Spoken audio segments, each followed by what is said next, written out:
ब्रह्ममुरारिसुरार्चितलिङ्गं निर्मलभासितशोभितलिङ्गं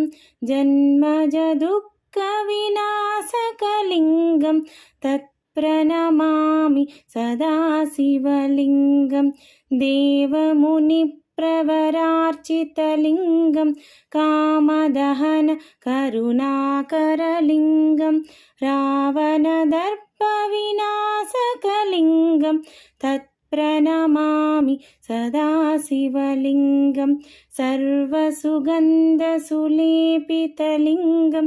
बुद्धिविवर्धनकारणलिङ्गं सिद्धसुरासुरवन्दितलिङ्गं तत्प्रणमामि सदा शिवलिङ्गं कनकमहामणिभूषितलिङ्गं फणिपतिवेष्टितशोभितलिङ्गं दक्षसुयज्ञविनाशनलिङ्गं तत्प्रणमामि सदा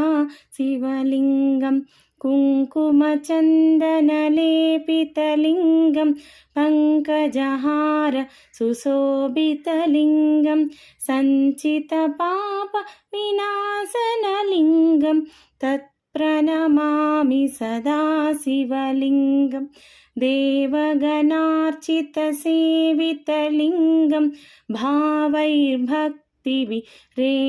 च लिङ्गं दिनकरकोटिप्रभाकरलिङ्गं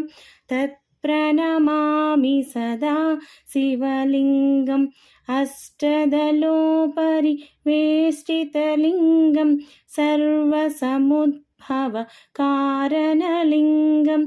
अष्टदरिद्रविनाशनलिङ्गं तत्प्रणमामि सदा शिवलिङ्गं सुरगुरुसुरवरपूजितलिङ्गं सुरवनपुष्प सदार्चितलिङ्गं परमपरं परमात्मकलिङ्गं तत्प्रणमामि सदा शिवलिङ्गं लिङ्गाष्टकमिदं पुण्यं यः पठेत् शिवसन्निधौ शिवलोकमवाप्नोति शिवेन सह मोदते।